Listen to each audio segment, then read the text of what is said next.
arkadaşlar, gün doğdu. Bakın, ay gizlenmiş durumda. Ay dedi. Şöyle göstereyim. Havalar yağmurlu. Rüzgar yok. Pervaneler dönmüyor. Dün deli gibi rüzgar vardı. Havalar çok soğuk. Şu an ay yok. 2 saniyede gizlendi.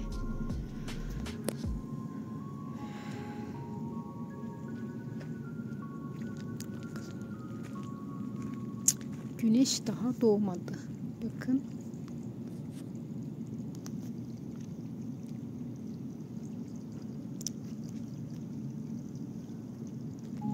Saat şu an 7:10. 7:10. Saat 07:10.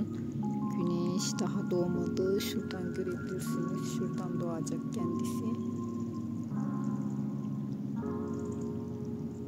Işıklar yanıyor hala.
saate girdik. Çok yoruldum. Muhtemelen şu an videoda nasıl yorulduğumu göreceksiniz. Sırtım ağrıyor.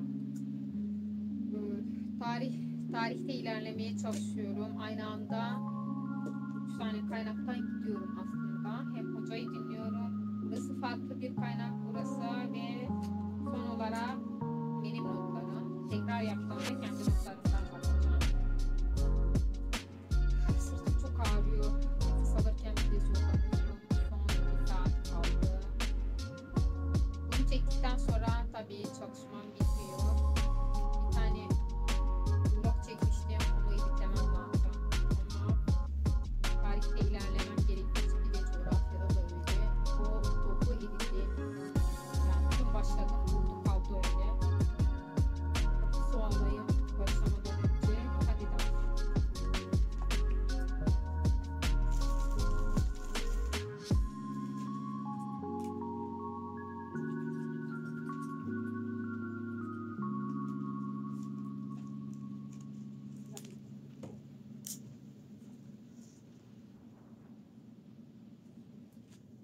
Yani elimden gelse 24 saat tarih çalışmak isterim ama bilgi çok olduğu için iptal oldum. Beynim artık almıyor. Hani olur ya böyle hard diskinizin bir limiti olur. Ya da işte bilgisayarınızın bir limiti olur. Artık o bilgileri koyamazsınız. Şu an kendimi öyle bir yerde hissediyorum. Şu an sizlerle konuşmak için mikrofonu takacak mecalim bile yok yani o kadar. Şurada parmaklarım not tutmaktan nasır tutmuş. Ama şöyle hem dinliyorum hem de çalıştığım için aynı anda birkaç kaynaktan baktığım için zaten konular oturuyor. Direkt kendi kendine oturuyor. Sadece bunları tekrar ede içselleştirmemiz lazım. Notlarım şurada. Bunlar bir hocanın notları değil yani kaynak notları. Karşılaştırmalı bir şekilde çalışıyorum. Bu şekilde bir an önce ben tarih çalışmasını severim. O da ayrı bir soru. Bir an önce böyle 6. 7. üniteye gelmek istiyorum.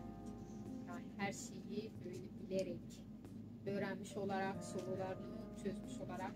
Daha önceki videolarımda bahsetmiştim. Doktora sınavım vardı. TİK vermem lazımdı. Doktora savunmam vardı. O yüzden çalışamamıştım. Yani KPSS'ye son 5 ay kala böyle bastıracağım. Bas derler ya. Buna yönelik bir video çekmeyi düşünüyorum. Bir tane derece yapmış bir hocanın programı var. Ona baktım.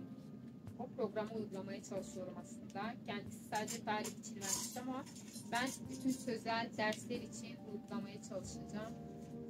Öyle hadi hep beraber devam edelim. Çalar saat bu arada devam ediyor. Hemen geri dönüyorum derse. Şimdiden kendinize iyi bakın. Görüşmek üzere.